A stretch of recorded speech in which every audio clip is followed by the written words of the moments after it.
Bonjour à tous et bienvenue dans ce nouvel épisode donc de IA et Défi, votre podcast dédié à l'intelligence artificielle et tout ce qui l'entoure. Je suis ravi de vous retrouver cette semaine après une petite pause imprévue. Mais pour une raison très spéciale. En effet, la semaine dernière, j'ai eu la chance de vivre un moment unique, un peu pour beaucoup de personnes d'ailleurs.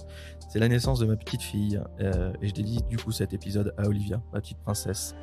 Et je tiens à vous remercier tous pour votre patience et pour tous les messages de félicitations que vous m'avez envoyés. Ça m'a fait vraiment chaud au cœur, ça m'a fait extrêmement plaisir. Et voilà, donc en ce moment, moi j'ai une good vibe, je vous la partage. C'est un bonheur à chaque fois forcément d'avoir un enfant. Moi c'est mon deuxième, donc c'est un pur bonheur. Et je vous le souhaite à tous. Donc dans l'épisode d'aujourd'hui, on va parler donc de plusieurs sujets passionnants, forcément autour de l'intelligence artificielle, les dernières avancées technologiques, aux questions éthiques qui en découlent. Nous explorerons aussi également les nouvelles applications de l'IA dans les domaines variés et les défis que cela soulève, comme le nom de l'émission le rapporte. Si vous êtes nouveau, comme j'ai pu le dire en début d'émission, sachez que j'enregistre un rush, donc tous les mardis à 14h sur LinkedIn, et en fin d'émission, donc si vous le souhaitez, vous pouvez intervenir directement en posant vos questions à l'oral. Alors, il faut savoir que en termes de questions, me demandez pas comment accéder à ChatGPT, forcément. Ça, je vous dirai que vous avez facilement la réponse déjà sur mon profil, mais aussi sur Internet. Alors voilà, sans plus attendre, on s'installe tous confortablement et on plonge dans le monde fascinant de l'intelligence artificielle. Et c'est parti pour les actus qui sont, pour cette semaine, extrêmement chargées. Alors on commence avec la Commission européenne qui valide la Cyber Solidarity Act, projet de cyberbouclier européen. Donc le plan prévoit la création d'un cyberbouclier européen et des centres de sécurité pour surveiller et combattre la cybermenace, ainsi qu'un plan d'urgence pour gérer les incidents de cybersécurité et coordonner les actions en cas de crise. Donc l'intelligence artificielle joue un rôle essentiel dans la mise en place de ce Cyber Solidarity Act. Les technologies d'IA avancées seront utilisées pour analyser, détecter les cybermenaces en temps réel, permettant ainsi aux centres de sécurité de réagir rapidement et efficacement. De plus, l'IA assistera les experts en cybersécurité dans l'élaboration de stratégies de la défense adaptées, en prédisant du coup les tendances et les évolutions des menaces forcément. Doté d'un budget de 1,1 milliard d'euros, ce projet témoigne de l'importance accordée à la cybersécurité par les dirigeants européens. La proposition sera examinée par le Parlement européen et le Conseil avant sa mise en œuvre. Et si elle est adoptée, cette initiative pourrait considérablement renforcer la cybersécurité en Europe. Et on en a besoin, vous le savez, c'est vrai que je le dis un peu toutes les semaines, mais l'IA c'est une révolution. Mais c'est une révolution pour tout le monde, y compris les hackers. Et la cybersécurité, on se rend pas compte, mais aujourd'hui on peut déclencher des guerres aujourd'hui avec l'informatique assez facilement. On peut toucher la santé, le transport, enfin on peut toucher énormément de choses, l'électricité, les ressources, bref. Donc je pense que il faut que ça soit adopté en tout cas. 1 milliard, c'est pas énorme pour gérer notre sécurité là-dessus. Et mon avis, c'est que c'est extrêmement important. Donc je croise les doigts pour que ça soit voté au Parlement en tout cas. Une image générée par l'IA remporte un prestigieux concours de photos. Donc un photographe allemand, Boris Eldagsen, excusez-moi pour la prononciation, qui a remporté la catégorie donc créative du Sony World Photography Award 2023, avec une image générée par l'intelligence artificielle. Le jury a récompensé donc sa photo nommée Pseudomesia the Electrician, un portrait à l'ancienne de deux femmes d'âge différents. Cependant, après avoir reçu le prix, Gassen a révélé que l'image avait été créée grâce à des outils basés sur l'IA et a renoncé à sa récompense. Son objectif étant d'attirer l'attention de la communauté artistique sur ce qu'il considère comme une menace existentielle pour l'art de la photographie. Sachant que les réactions forcément face à cette supercherie ont été partagées, certains ont salué l'initiative, tandis que d'autres dénoncent une démarche un peu contre-productive. Qu'est-ce que j'en pense aussi moi de tout ça ? C'est bien sans être bien, c'est-à-dire que effectivement je pense qu'il faut toujours encore une fois mettre des systèmes en place pour protéger les photos originales, des photos prises par l'homme, des photos générées par l'IA. Je pense qu'il va falloir mettre des sortes de watermarks un peu sur les images générées par IA, parce qu'effectivement c'est bluffant. Pour ceux qui ne savent pas, vous pouvez aller voir sur mon compte LinkedIn, vous avez, je mets énormément d'exemples et j'essaye toutes les semaines de mettre une petite galerie comme ça de photos ou d'images générées par l'IA. Et même moi ça me bluffe alors que c'est moi qui l'ai créé. Mais ça fait pas de moi encore une fois un artiste, hein. Attention, c'est que j'utilise un outil qui crée à ma place. C'est pas pour autant que je suis un artiste, loin de là, et les artistes ont leur propre patte. Moi j'ai pas de patte, j'utilise juste un outil, je l'utilise très bien peut-être, mais ça fait pas de moi un artiste. Donc je pense toujours réellement qu'il faut protéger les artistes à ce niveau-là, et on verra ça dans pas longtemps. J'espère des watermarks arriver grâce à l'Union européenne, grâce aux États-Unis, enfin grâce à tous les lois qui futur qui passerait pour l'intelligence artificielle. Des faux avis rédigés en ligne, ChatGPT, un nouveau casse-tête pour TripAdvisor, et pas que pour TripAdvisor, j'ai vu aussi Amazon tout à l'heure. Donc les performances de l'agent conversationnel ChatGPT posent un défi sur les plateformes d'avis comme TripAdvisor, qui devront déployer de nouvelles compétences pour vérifier si les commentaires laissés par les internautes sont fiables et si c'est de réels commentaires justement. Selon un rapport de Transparence, donc une société pour 2022, TripAdvisor a identifié 1,3 million de faux avis, dont la majorité proviennent d'Inde, de Russie, des États-Unis, de Turquie et d'Italie.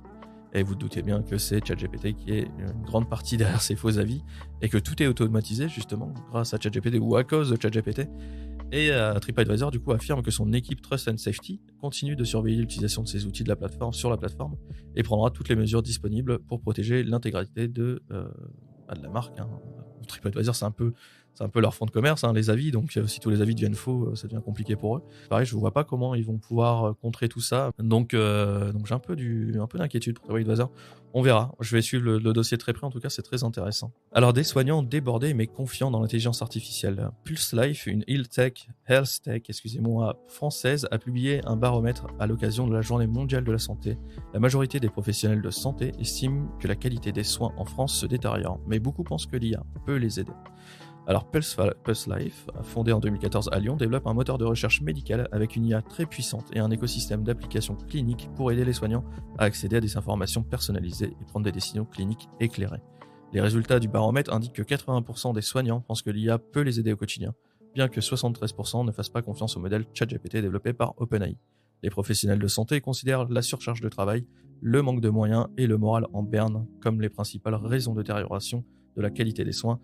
Et d'ailleurs, j'en profite pour faire un petit aparté, mais effectivement, moi, la semaine dernière, j'ai été avec ma compagne, du coup, dans une maternité pendant presque 5 jours. D'ailleurs, je tiens à féliciter grandement les équipes qui sont sur place. Ils font tous, en fait, un travail extraordinaire. Ils sauvent des vies, il faut bien être conscient que ces gens-là sauvent des vies. Mais pas qu'en maternité, pour les chures, etc., dans tous les autres services. Effectivement, il y a un manque de considération et un manque de moyens clairs et nets. J'espère que l'IA va pouvoir leur permettre de soulager le côté administratif. Moi, j'aimerais bien travailler là-dessus d'ailleurs, qu'on développe quelque chose, qu'on mette en place des applications, même des logiciels pour simplifier leur compte rendu qui prend des plombes à écrire. Et sachant qu'on sait très bien qu'un infirmier, un chirurgien, une aide-soignante, une puricultrice, bref, peu importe, leur cœur de métier, ça reste l'humain, et l'IA peut un peu les débarrasser de cette tâche répétitive et pénible. Donc on croise les doigts, et moi je croise les doigts pour eux parce que je les félicite d'ailleurs grandement tous, pompiers, etc. D'ailleurs, un peu tous les fonctionnaires, je vous félicite pour votre boulot et malgré le peu de reconnaissance que vous avez derrière. Jade, la nouvelle présentatrice météo suisse en chair et en IA. Alors ça m'a fait beaucoup rire, mais depuis le 3 avril 2023, la chaîne suisse M, le média diffuse son bulletin météo matinal présenté par un avatar créé par l'intelligence artificielle nommé Jade. La chaîne a recruté cette présentatrice virtuelle après n'avoir trouvé aucun candidat humain adéquat pour le poste. Bon, alors ça j'ai un peu du mal à y croire, mais bon. L'utilisation de Jade s'inscrit dans la stratégie d'innovation de médias qui n'exclut pas d'utiliser l'IA pour d'autres domaines. À l'avenir, cette initiative soulève cependant des questions éthiques et sociales concernant l'information des téléspectateurs sur la nature de l'avatar, le rôle du journaliste derrière le texte lu par l'IA et l'impact sur l'emploi et la formation des professionnels des médias. Là on en revient sur toujours le même problème, sur les métiers qui vont être un peu effacés et supprimés un peu bêtement. Alors je pense que ça va être vite rectifié, parce que moi j'ai pas envie de regarder un bulletin météo présenté par une IA, pourtant c'est ma passion, mais j'ai pas envie que ce soit une IA, j'ai envie que ce soit un humain, parce que c'est plus convivial, parce que pareil, les informations, je pense que vous avez pas envie que ce soit une IA qui vous les lise. Donc je pense que ça va vite changer, parce qu'encore une fois c'est le consommateur qui va faire les lois. Et pour parler avec beaucoup de consommateurs, j'ai bien l'impression que c'est pas notre envie à nous tous, on a vraiment envie d'autre chose. Cette fausse chanson générée par l'IA fait peur dans l'industrie musicale. Hurts My Sleeve, donc une fausse chanson créée par l'intelligence artificielle, a récemment fait sensation sur les réseaux sociaux et les plateformes de streaming en imitant avec succès les voix et le style de Drake et de The Weeknd. Après avoir généré plus de 10 millions de vues sur TikTok et des milliers d'écoutes sur YouTube, Spotify, Apple Music et Deezer, et Tidal, on va tous les faire, la chanson a été retirée de ces plateformes à la demande d'Universal Music Group, qui représente du coup les deux artistes. Et l'affaire soulève des questions éthiques et juridiques concernant l'utilisation de l'intelligence artificielle dans la création musicale, notamment en ce qui concerne la propriété intellectuelle et la gestion des données personnelles. L'industrie musicale est préoccupée de cette manière de réagir face à l'IA, face à l'intelligence artificielle, et pourrait donc être considérée comme un outil de création supplémentaire, mais dont la puissance est sans précédent.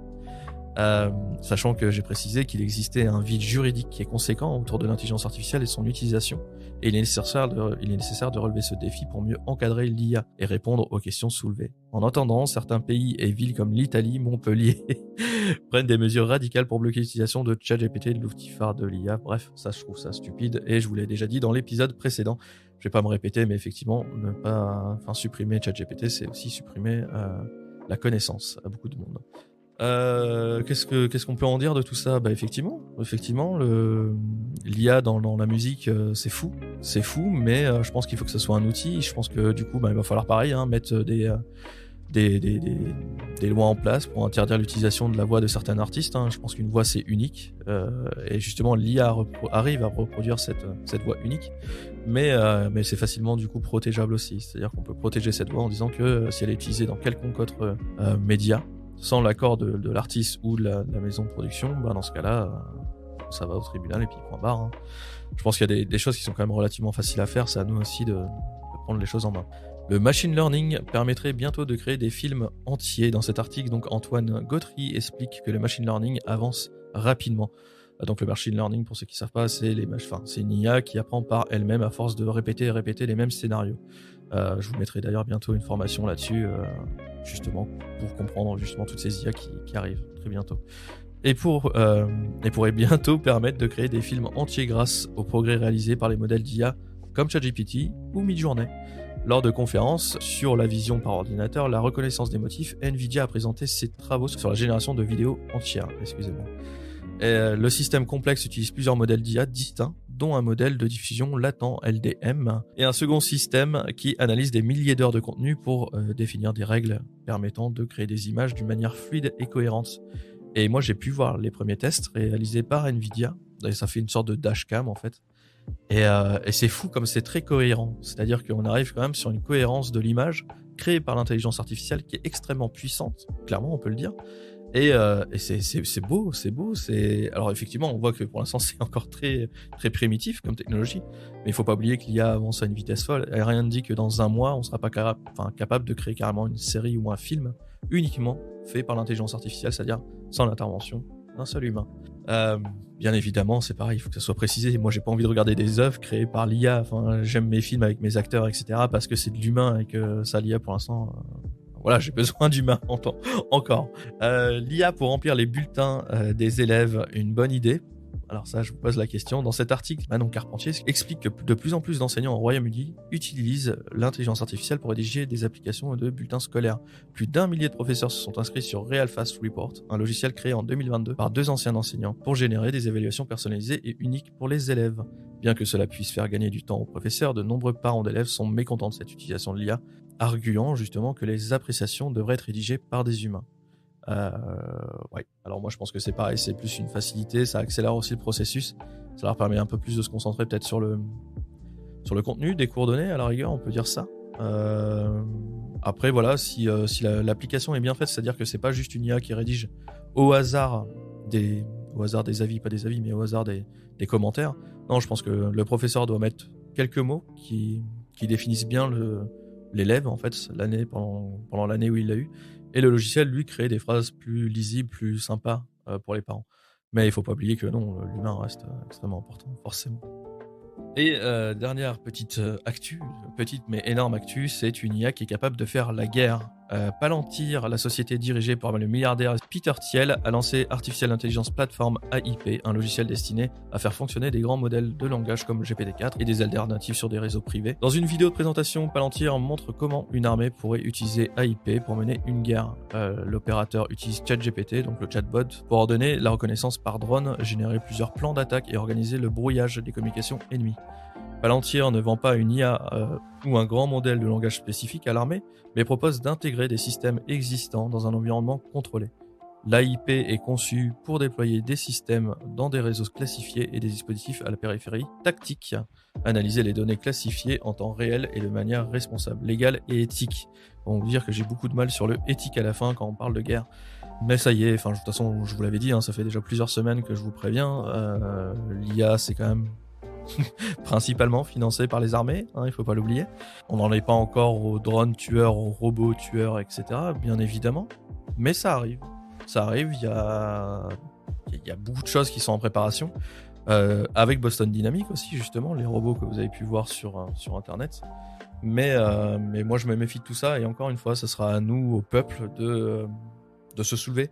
Parce que je suis pas sûr qu'aujourd'hui, la décision de tuer ou d'enlever une vie et de donner ça à un être humain, je suis pas sûr que ce soit intelligent en tout cas. Les amis, c'est la partie actu est terminée. On va pouvoir passer aux questions. Vous êtes beaucoup, ça fait plaisir de vous voir tous ici. Bonjour Mustapha. C'est bon. Comment vas-tu Mustapha? Alors bonjour, félicitations d'abord pour la naissance de votre fille. C'est très gentil. Et merci donc pour ces éclaircissements. Alors ma question porte sur la capacité du AI à développer en quelque sorte des séances de formation. Est-ce que c'est possible? Comment ça peut se faire? Et est-ce que c'est fiable? Voilà, merci.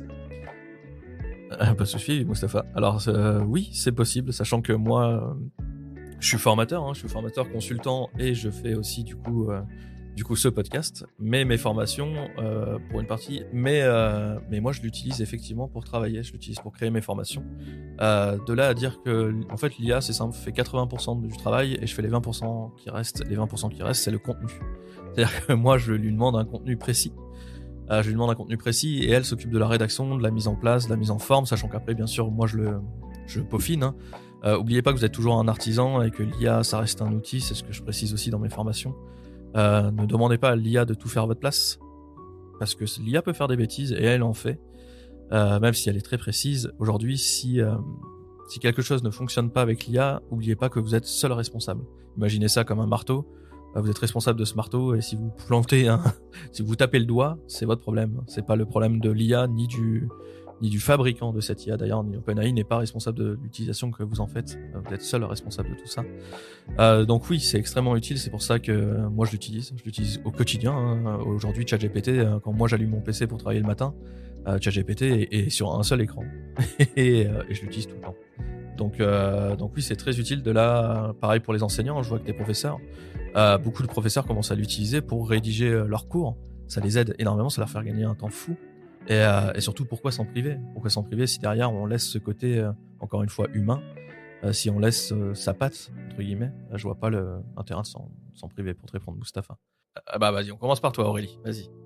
Bonjour à tous. Salut, Aurélie. Effectivement, je voulais rebondir sur ce que tu disais sur le fait que ChatGPT peut fournir 80% d'un travail et toi, tu ajoutes les 20% qui sont finalement les 20%, je pense, à mon avis, les plus intéressants sur un projet.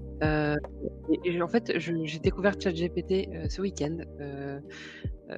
Moi, m'en a parlé et j'ai voulu tester parce qu'effectivement, dans mon rôle, je m'occupe aussi de la communication interne et je lui ai clairement dit: «Voilà, je souhaite organiser un séminaire pour 150 personnes, en France». Oui, c'est bon. 150 personnes, il y aura des Japonais, des Italiens, des Américains. Quelles sont les meilleures villes pour toi en France? Et c'est vrai que ça m'a quand même pas mal aidée, sachant que je trouve que ChatGPT fait des réponses assez bateaux. C'est-à-dire qu'il m'a proposé des choses, j'y avais déjà pensé et pour moi, c'était sûr qu'il allait répondre ça. Après, je trouve vraiment que c'est très lisse, ça correspond, c'est-à-dire qu'en com interne, il faut faire plaisir à tout le monde et je pense qu'effectivement, c'est un bon outil pour la communication interne. D'une part parce qu'il faut plaire à tout le monde et qu'il fait des réponses très neutres et très, mainstream. Mais c'est vrai que pour certaines entreprises, à la rigueur, ça marche bien. Mais il faut toujours qu'il y ait un humain derrière qui adapte à la culture de l'entreprise dans laquelle il travaille, quand bien même, il utilise ChatGPT pour des fins, professionnelles. Donc c'est plutôt bien aidant. Maintenant, j'ai un peu peur que dans toutes les entreprises, on envoie les mêmes mails, les mêmes terminologies, les mêmes idées et que finalement, tout devienne très, uniforme. Tout à fait. Pour te répondre, Aurélie, en fait, ChatGPT est extrêmement puissant. Et alors les réponses bateau, oui, quand tu ne sais pas utiliser l'outil. Quand tu sais utiliser l'outil, ChatGPT est vraiment très fort pour répondre même des choses sur lesquelles tu n'auras même jamais pensé, sur lesquelles tes concurrents n'auraient jamais pensé, parce que lui, en fait, il analyse juste une base de données qui existe, qui est la base de données en fait que tu as sur Internet. Donc ce qui s'est fait depuis que Internet existe, c'est-à-dire à peu près tout ce que a pu faire l'humanité. C'est bateau, oui, et du coup non. C'est-à-dire que si je t'invite, c'est pareil, j'ai une formation gratuite, mais t'en as plein sur Internet, sur YouTube, etc. Juste apprends à utiliser un peu plus, je pense, l'outil, et tu verras que c'est un peu plus profond que ça. ChatGPT en surface, c'est très bidon, c'est très bateau, effectivement, comme tu dis. ChatGPT maîtrisé, c'est très fort. C'est extrêmement fort et c'est extrêmement puissant. Assez puissant aujourd'hui pour mettre le doute à certains gouvernements, pour mettre le doute sur beaucoup de choses en fait. C'est-à-dire qu'aujourd'hui on arrive à faire des faux qui sont extrêmement réels parce que justement ChatGPT est plus que placide ou plus que bateau, comme tu peux le dire. Et vu que tu viens de découvrir ChatGPT effectivement ce week-end, sachant qu'il a aujourd'hui depuis 6 mois qu'il est à peu près 6 ou 7 mois public, je crois. Mais c'est vrai que là ça te fait de plus en plus parler, bien évidemment. Mais c'est surtout un manque de connaissances et de formation des personnes. Là, c'est pour ça que moi je fais des formations, mais c'est pareil, encore une fois, t'en as vraiment partout des formations et gratuitement. Et tu verras qu'en 1 ou 2 heures de te demander comment fonctionne cet outil-là, tu vas te rendre compte qu'en fait c'est incroyable. C'est incroyable et justement ce que tu disais, le meeting de 150 personnes là. Moi j'ai fait l'exercice et j'ai fait l'exercice en mettant les bonnes indications, les bons prompts. C'est très fort. C'est extrêmement fort et ça a pensé à beaucoup de choses que moi j'avais pas pensé. Et justement les réponses bateau il les a évitées et il m'a donné que des réponses pertinentes et c'était même un peu effrayant. Donc je t'assure que t'as ChatGPT 3.5, il faut pas oublier, qui est gratuit, qui est sûrement celui que tu as utilisé. ChatGPT 4, son grand frère, est beaucoup plus intelligent, vraiment, beaucoup plus intelligent. Et c'est-à-dire que si tu utilises le grand frère et en plus que tu utilises les bonnes commandes avec le grand frère, crois-moi que le résultat, il va te faire ton meeting de A à Z, mais t'as pas de personnel parce que moi je trouve que c'est important de laisser l'erreur humaine ou même l'imperfection humaine, moi c'est ce que j'appelle en fait derrière, parce que justement quand c'est trop parfait, c'est peut-être même un peu trop effrayant ou un peu trop lisse. Ouais, Donc voilà pour te répondre. Ouais. Donc voilà, il faut que je creuse mon utilisation de ChatGPT. Clairement, et tu verras que c'est un outil fou et que tu vas utiliser au quotidien. Mais vraiment, hein, vraiment. Je t'invite, je te dis, va voir sur mon profil LinkedIn, t'as une formation de 2 heures gratuite, ça te coûte un email. Franchement, rien qu'avec cette formation-là, déjà, tu sais utiliser un bon 90% de ChatGPT. Correctement, en tout cas. Ok. Voilà pour te répondre, Aurélie. Ok, merci beaucoup. Avec plaisir. Oui, ça va. Qui veut parler Candy, peut-être? Je te laisse démuter ton micro. Oui, bonjour Arnaud, bonjour tout le monde. Déjà, bravo pour ce podcast, parce que ça permet de faire une veille sur tous les sujets et cas d'usage de l'IA. Ouais. Donc, moi je trouve intéressant forcément l'actualité ChatGPT, mais c'est réducteur parce que derrière l'IA, il y a quand même de la data. Ouais. Il y a de la data, et puis comme le voit, merci Aurélie pour que tu découvres ChatGPT, mais pour une entreprise, si on part de la data et puis de son objectif, on peut faire beaucoup de choses. Donc je vais essayer d'être bref dans mon intervention. Moi je suis intéressé, Arnaud, pour savoir si tu as des cas d'usage sur... je suis intéressé, moi je travaille dans le transport, la logistique et le retail, mais notamment ce qui m'intéresse, c'est les sujets cas d'usage pour la décarbonisation de l'industrie, du retail et du transport notamment. Ouais. Est-ce que tu as des expériences là-dedans ou des choses un petit peu actuelles, parce que j'ai vu que tu étais assez actualisé? Oui, alors surtout que j'ai travaillé dans le transport il y a quelques années. Donc, effectivement, on peut parler de décarbonisation avec ChatGPT. Parce que, encore une fois, n'oubliez pas que ChatGPT, c'est comme un énorme bouquin avec toutes les connaissances et il vous facilite la recherche. Voyez-le comme un moteur de recherche boosté aux hormones. Pour les entreprises, pour ton entreprise ou pour l'entreprise pour laquelle tu travailles, effectivement, utiliser ChatGPT, en fait, tu peux le faire devenir expert justement dans ce domaine-là. Et il va te donner des pistes et des idées pour modifier certaines choses dans ton entreprise. Après, il faut toujours faire appel à des experts encore aujourd'hui, hein, mais c'est comme aujourd'hui, ChatGPT peut très bien être un médecin en termes de... mais il faut pas oublier d'aller voir un vrai médecin, tu vois. Mustapha San, parce qu'on a 2 Mustapha, donc Mustapha San, si tu veux prendre la parole. Ah, alors je pense que tu as été coupé. Mais j'ai compris la base de ta question, en tout cas, Mustapha. Pour les ressources humaines, il y a beaucoup de personnes qui travaillent dans les ressources humaines qui sont dans mes contacts. Je vous fais un gros coucou d'ailleurs, parce qu'on communique souvent ensemble. Eh ben, encore une fois, les ressources humaines, c'est génial, l'IA. Enfin, vous avez alors moi, j'ai appris, hein, certaines personnes qui travaillent dans les ressources humaines à créer des annonces d'emploi avant, quand ça vous prenait 1 heure de faire quelque chose de beau, de correct, etc. Aujourd'hui, ça vous prend 5 minutes avec l'IA. Pour tout ce qui est partie administrative, c'est pareil, vous limite vous en débarrassez. Et là, du coup, il y a zéro inquiétude à avoir parce que vous êtes forcément très important en tant que ressources humaines parce qu'on a besoin de faire des entretiens avec des personnes réelles. Alors oui, j'ai vu qu'il y avait des entretiens avec des IA qui commençaient à se créer. Ça, c'est pareil. Personne va vouloir passer un entretien avec un robot. Enfin, moi, j'ai pas envie, en tout cas. J'ai pas envie, même si j'en fais pas. J'ai pas envie de passer un entretien avec un robot aujourd'hui. Et justement, l'humain, je pense que dans les RH, il y a même pas de question à se poser. Votre métier est pas à risque parce qu'on a besoin de vous pour créer des entretiens, pour parler à vos clients, pour aller plus loin. Donc pour moi, voilà, il n'y a pas de risque, Mustapha, en tout cas, à ce côté-là. Et je te remercie pour cette question. Samé, tu peux démuter ton micro. Merci Arnaud de m'avoir donné la parole. Avec plaisir, bonjour. Bonjour. Juste pour continuer sur la réflexion, côté RH, peut-être que ça va aider. Mais côté recrutement, dans l'autre sens où pour les personnes qui cherchent un emploi, qui s'alignent avec leurs valeurs, avec les valeurs de l'entreprise, avec ce qu'ils veulent faire en tant que talent, comment l'IA peut aider les personnes à chercher le bon emploi qui leur correspond? As-tu une idée? C'est vrai que moi je vois plutôt le côté recruteur que recruter. Ah oui.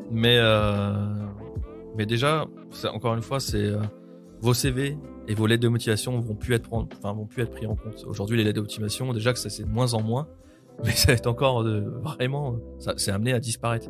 Aujourd'hui, une lettre de motivation, je peux vous en faire sur n'importe quel métier, même des métiers que je ne connais pas du tout. Je peux vous en faire une vraiment très propre et excellente et qui sera, où les gens diront waouh, c'est extraordinaire comme lettre de motivation, j'ai très envie de le voir. Sauf que cette lettre de motivation est écrite bien évidemment par l'IA et que beaucoup aujourd'hui de personnes utilisent l'IA, beaucoup l'ont compris que l'IA était très utile pour les lettres de motivation. Donc déjà, ça en tant que recruté, vous pouvez l'enlever. Les lettres de motivation vont disparaître. Les CV aujourd'hui, il faut savoir qu'un CV c'est 4 secondes en moyenne pour un recruteur. Donc c'est pareil, vous inquiétez pas, ça va forcément changer votre façon de chercher du travail parce que j'ai envie de me dire que les RH auront plus de temps pour rencontrer les candidats aussi. Et que qui dit plus de temps, dit plus de qualité accordée aux entretiens, plus de qualité aussi pour les recrutements. Parce que quand elles devaient recevoir, je sais pas, quand il y a peut-être 1000 candidatures et qu'elles doivent se limiter à 10 personnes, peut-être qu'elles pourront prendre 50 personnes et du coup trouver le candidat idéal. Et vous, ça vous laisse aussi une chance d'être sélectionné pour rencontrer justement les recruteurs. Donc non, je pense que l'IA apporte énormément aussi du côté recruté, autant que du côté recruteur justement. Pour répondre à ta question. D'accord, merci. Avec plaisir. David, tu peux démute ton micro si tu es là. Oui, je suis là. Bonjour Arnaud, bonjour. Salut David. À toutes et à tous, pardon. J'ai bien aimé la remarque de Coco, pardon, c'est le prénom, c'était Coachella. Pardon, autant pour moi. J'ai bien aimé sa remarque sur ce qu'il avait vu sur LinkedIn. Donc voilà. La remarque que j'avais par rapport à l'IA, du moins un ressenti assez personnel, c'est le côté, comme toute technologie, un côté à la fois fascinant et effrayant.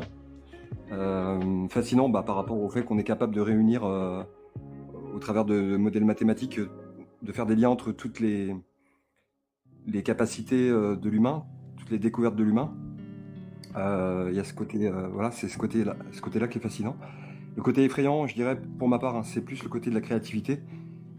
Puisque la créativité, c'est la capacité de faire des liens entre les choses et justement d'en sortir quelque chose de nouveau. L'IA le fait avec une facilité déconcertante.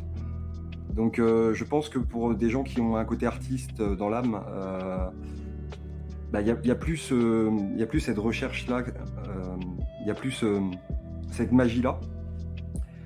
Et on le voit quand on voit ce que Midi Journée fait. Donc voilà, ça c'est vraiment... impressionnant. C'est extrêmement impressionnant. Et justement, par rapport à ça, je me disais, peut-être qu'il faut voir les choses sous un autre angle. Et je prends l'exemple de Wall-E. C'est comme Dall-E, mais pour la voix, qui a servi à David Guetta pour faire un son à partir de la voix d'Eminem. On peut imaginer peut-être d'autres... parce que tout ça, ça va créer des problématiques avec les artistes, avec les labels, etc. par la suite. Énormément, oui. Énormément, voilà. Et alors ça va permettre à certains de développer leur créativité, mais aussi d'en faire un business sur le dos des autres. mais on peut très bien imaginer, par exemple, Tout à fait. sur des outils de type audible ou pour des livres audio, la Ouais. possibilité de changer la voix de la personne qui le lit. Potentiellement, ça C'est fou, pourrait être ça. notre propre voix. Ça, c'est des solutions qui peuvent être imaginées. Parce que des fois, le fond du discours peut être intéressant, mais la voix de la personne ne va pas forcément nous plaire, ou le débit de Ça la va pas nous personne. plaire. Non, c'est vrai. Et c'est C'est ça qui vrai. peut être Mais intéressant à voir. ça posera encore un problème. Ça posera encore un problème un peu éthique, tu vois, parce que encore une fois, tu supprimes un job derrière, parce que tu supprimes du coup le narrateur. Et alors peut-être garder la même voix que le narrateur et puis transformer la voix du narrateur plutôt que transformer pour avoir sa propre voix qui lit justement ce livre-là. Et C'est effectivement, je pense que Audible a déjà pensé à ça parce que j'ai déjà vu des articles en fait là-dessus. Ouais. Et, Ouais, je- la question de la voix, c'est impressionnant parce que même moi, j'ai mis un article aussi sur mon LinkedIn où on voit justement une personne parler en anglais. Et l'IA transformer cette personne qui parle anglais, la faire parler en allemand avec exactement le même timbre de voix, Ouais. la même tonalité, etc. Et ça, c'est extrêmement impressionnant. C'est-à-dire que demain, on pourra avoir Biden qui parle en français, en espagnol, en italien, en anglais, enfin forcément en anglais qui est sa langue natale, mais dans toutes les langues, dans tous les journaux télévisés, ça sera sa propre voix, sa propre tonalité, etc. C'est-à-dire C'est que ça. nos enfants, mes enfants vont pas connaître le traducteur qui parle au-dessus de l'intervenant, etc. Parce que l'IA le fera à sa place. Et c'est là où je vous dis que tout bouge très très vite, le monde bouge très vite, et encore une fois, je le martèle peut-être, je suis un peu chiant, je suis désolé, mais faites évoluer vos mentalités et formez-vous surtout les amis. Enfin, c'est la clé, hein, c'est la clé de demain, hein, aujourd'hui. Hein. Et je me permets justement, je rebondirai sur ce que tu as dit au tout début Vas-y, et faire David. le lien avec ce que tu as dit à l'instant. C'est, tu disais que tu as une petite fille qui vient de naître. C'est bien ce que j'avais cru comprendre. Tout à fait. Et je me disais, en 2000, quand elle aura 18 ans, donc 2041, comment tu vois les choses fait. pour elle, quand elle aura vraiment tout ça accessible Est-ce que toi, tu le vois Déjà, je suis plutôt heureux parce qu'elle a un père qui travaille dans l'IA. Donc, D'accord. donc je vais sûrement la protéger et lui expliquer. Et je pense que ce sera notre rôle à tous en tant que parents. Je parle pour les parents, mais ce sera notre rôle à tous de comprendre cette technologie-là aussi. C'est vrai que ça, c'est un autre point, mais ne vous faites pas dépasser par la technologie parce que vos enfants vont utiliser cette technologie là, maintenant, aujourd'hui.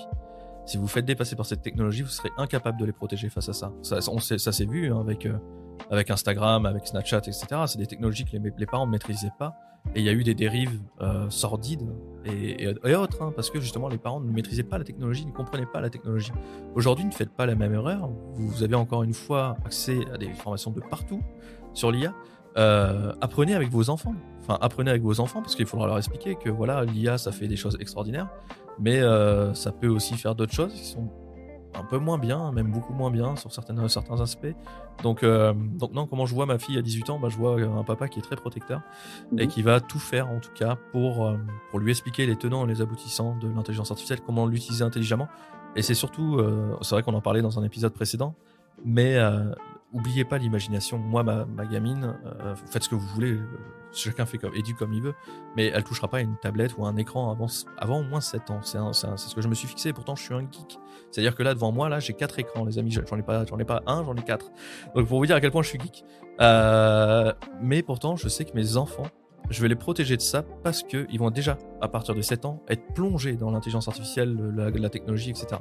Ils n'ont pas besoin de l'avoir avant parce qu'avant, je préfère qu'ils se consacrent sur leur imagination, sur la lecture, parce que faut pas oublier que, encore une fois, hein, comme dit David et tous les autres, on va garder notre propre intelligence. Et qui va gagner à la fin ? C'est la personne qui sera intelligente et qui sera utiliser parfaitement les outils et maîtriser les outils. Et pour maîtriser les outils, il faut avoir un minimum d'intelligence. Aujourd'hui, vous avez beau vous former ce que vous voulez, si vous savez pas, vous êtes formé certes, mais si vous savez pas quoi dire à l'IA, c'est pas l'IA qui va vous dire quoi faire, quoi. Donc, quoique. Mais bon, non, dans tous les cas, voilà, il faut un minimum d'intelligence. Et moi, je vais. Tu parlais des artistes, c'est pareil. Les artistes, non, c'est pas catastrophique, parce qu'encore une fois, je pense que pour les artistes, il faut mettre des lois en place. Je pense que soit ils utilisent pas l'IA, mais moi je préfère leur dire que dans ce cas-là, utilisez pas l'IA si vous êtes artiste, peintre, etc. Parce que votre imagination, c'est ce qu'il y a de plus beau pour l'humanité. Et l'IA aujourd'hui ne fait que recréer ou recopier ce qui a existé pour créer du nouveau. Donc en soi, vous avez juste à créer du nouveau qui n'a pas été créé par l'IA. Ce qui est difficile parce que forcément, depuis le début de l'information, depuis les années, je sais pas combien, on met tout sur papier aujourd'hui. Mais voilà, pour les artistes, vraiment continuer à imaginer, à créer de la musique, de la peinture, des chants, enfin des paroles, etc. Là, j'ai eu beaucoup d'artistes, pareil, des chanteurs qui utilisaient beaucoup ChatGPT pour créer des textes, etc. Je trouve ça triste parce qu'en soi, moi là, je serais triste de me dire que mon contenu, que mes formations, ça soit que de l'IA, quoi. En fait, je serais même mal à l'aise, limite, de créer des formations uniquement faites par l'IA. Parce que je me dirais que, en fait, il n'y a rien de moi là-dedans, en fait. Je suis juste un narrateur. Et est-ce que c'est intéressant d'avoir juste un narrateur? Je pense pas. Enfin, tu me diras, David, mais je pense pas, en tout cas. Écoute, non, je suis totalement d'accord avec toi, et peut-être aussi parfois de remettre aussi en question cette notion d'intelligence artificielle en tant que telle, parce que finalement, j'en avais parlé avec un mathématicien une fois, il y a déjà 2 ans, hein, avant vraiment que ça se lance, en lui disant, finalement, c'est pas vraiment de l'intelligence artificielle, ce dont on parle, c'est du web 3.0, et il m'a dit, il avait trouvé la réflexion intéressante, et il m'a dit, je dirais même du web 4.0, et finalement, c'est ça, puisque Internet, à la base, c'est un réseau qui relie des données, et l'intelligence artificielle et un moteur de recherche fait ça, en fait, il vient c'est exactement ça. Et l'intelligence artificielle actuelle fait ça, mais à un niveau supérieur puisqu'elle est spécifique. Et comme je disais, je terminerai là-dessus en disant que c'est fascinant et effrayant, mais c'est peut-être plus l'aspect philosophique du regard que je porte là-dessus, quoi. Clairement. Voilà. Non, mais clairement, mais c'était pas le seul, hein. C'est beaucoup de gens. Il y en a qui veulent en faire un business. Ce qui est logique. Il y en a qui veulent en faire un business. J'ai vu notamment Oussama Hamar. C'est-à-dire qui s'est lancé là-dessus directement. Voilà. Avec ChatGPT. J'ai pas envie d'en parler. 100 000 euros en quelques mois, mais je me dis il va y avoir des dérives avec tout ça et c'est un peu dommage, quoi. Il y a des dérives, il y a des dérives, faites attention. Effectivement, on parle de cette personne, je ne citerai pas le nom, moi. Mais parce qu'on peut vite être blacklisté, mais effectivement, cette personne-là, pareil, un de ses confrères qui est un nom de chanteur aussi, qui fait ça. Bref, ils sont tous lancés forcément, c'est un business facile, les gens ont peur. J'ai vu un jeune aussi, pareil, je ne dirai pas son âge parce qu'on saura très vite qui c'est, mais jouer sur cette peur-là de vous allez perdre votre métier, vous allez vous retrouver à la rue, machin, etc. Encore une fois, vous pouvez très bien vous former sans dépenser un seul centime. Après, si vous voulez dépenser de l'argent, moi je créerai une formation où je me fais une petite pub, mais d'autres vont le faire aussi bien que moi, parce qu'il y a aussi des professionnels qui travaillent depuis. Moi je vous dis, ça fait 20 ans que c'est une passion, c'est pas depuis septembre 2022 que c'est une passion, hein. C'est depuis que j'ai 12 ans que c'est une passion, l'intelligence artificielle. Donc c'est pas. Ça existe vraiment. Pardon, ça existe vraiment depuis les années 70, mais il y avait déjà Alan Turing qui avait développé. Ça existe depuis les années 50. Alors j'avais entendu 70 pour ma part, mais Alan Turing avait déjà développé un modèle qui correspondait à l'IA. Tout à fait. Donc le fameux test aussi voilà, dans les années 30. Mais je me permets une réflexion, mais qui est liée à l'IA justement, c'est qu'aujourd'hui, entre tous les outils qu'on utilise, les réseaux sociaux, toutes ces données qu'on stocke, qui paradoxalement pèsent des gigas, voire des téras ou pétaoctets, et qui finalement ne représentent rien au niveau de la... Concrètement, c'est abstrait pour la plupart du grand public. C'est qu'aujourd'hui, on stocke des données à tout va, on a des backups sur des serveurs. Ouais. Et ça, c'est l'utilisation, effectivement, ça c'est l'utilisation éthique de nos technologies. Elle passe par là, comme tu le dis bien. Moi, je prends énormément forcément de photos de mes enfants, c'est logique. C'est les choses les plus belles que j'ai en face de moi. Mais je m'en suis mis aussi à imprimer beaucoup de ces photos-là et à supprimer justement les photos numériques que j'ai. Parce que je sais que ça a plus d'impact de garder ces photos-là dans le cloud que de les avoir sur papier, ce qui est incroyable, hein. Mais c'est vrai, ça consomme plus et ça détruit plus de les garder dans le cloud que de se les imprimer à soi-même. Donc c'est là où il faut effectivement faire attention à tout type de consommation numérique aujourd'hui, hein. L'IA n'est pas la seule, mais l'IA effectivement ça va poser problème parce que plus on va l'utiliser, plus on va être nombreux à l'utiliser justement, et plus l'impact écologique aussi sera énorme. Après, est-ce que l'IA va nous aider aussi à contrer cet impact écologique? Et merci à tous, IA et Défi, c'est terminé pour aujourd'hui. On se retrouve donc la semaine prochaine, mardi à 14h sur LinkedIn pour l'enregistrement en direct. Vous êtes bien sûr les bienvenus. Vous étiez plus de 150 cette semaine et vraiment c'était extraordinaire. Vous êtes d'ailleurs vraiment de plus en plus nombreux à suivre l'émission, vraiment ça me fait très plaisir. Je vous invite, parce que vous êtes extrêmement nombreux, à de mettre des étoiles, si vous pouvez mettre des commentaires et des avis directement sur les plateformes d'écoute. Ça me ferait plaisir et ça encouragerait aussi l'émission à continuer, sachant que tout est bénévole de mon côté. Donc voilà, n'hésitez pas à me suivre aussi sur LinkedIn, Arnaud Forward, et je partage énormément de choses, enfin j'essaye en tout cas de partager énormément de choses sur l'intelligence artificielle. Moi en tout cas, je vous souhaite une agréable fin de semaine, et surtout, restez curieux.